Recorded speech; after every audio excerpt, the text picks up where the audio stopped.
তুমি প্রভাতের শুকতারা, আপন পরিচয় পাল্টিয়ে দিয়ে কখনো বা তুমি দেখা দাও গোধূলির দেহলিতে। এই কথা বলে জ্যোতিষী।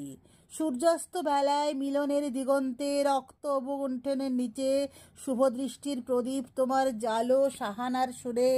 সকালবেলায় বিরহের আকাশে শূন্য বাসর ঘরের খোলা দ্বারে ভৈরবীর তানে লাগাও বৈরাগ্যের মূর্ছনা। সুপ্তি সমুদ্রের এপারে ওপারে চিরজীবন সুখ দুঃখের আলোয় অন্ধকারে মনের মধ্যে দিয়েছ আলোক বিন্দুর স্বাক্ষর। যখন নিভৃত পুলকে রোমাঞ্চ লেগেছে মনে, গোপনে রেখেছ তারপরে সুরলোকের সম্মতি। ইন্দ্রাণীর মালার একটি পাপড়ি তোমাকে এমনি করেই জেনেছি আমাদের সকাল সন্ধ্যার সোহাগিনী।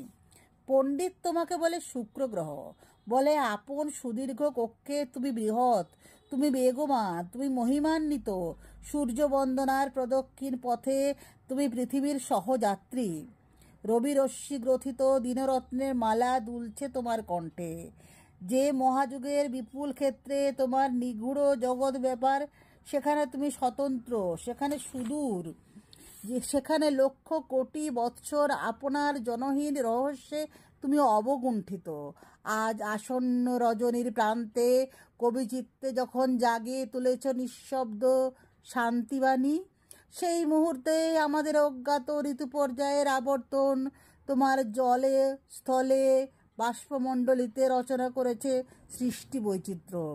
তোমার সে একেশ্বর যজ্ঞে আমাদের নিমন্ত্রণ নেই, আমাদের প্রবেশদ্বার রুদ্ধ।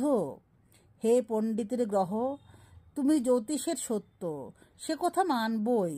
সে সত্যের প্রমাণ আছে গণিতে, কিন্তু এও সত্য, তার চেয়েও সত্য, যেখানে তুমি আমাদেরই আপন শুকতারা সন্ধ্যাতারা, যেখানে তুমি ছোট, তুমি সুন্দর, যেখানে আমাদের হেমন্তের শিশির বিন্দুর সঙ্গে তোমার তুলনা, যেখানে শরতের শিউলি ফুলের উপমা তুমি, যেখানে কালে কালে প্রভাতে মানব পথিককে নিঃশব্দে সংকেত করেছ জীবনযাত্রার পথের মুখে, সন্ধ্যায় ফিরে ডেকেছ চরম বিশ্রামে।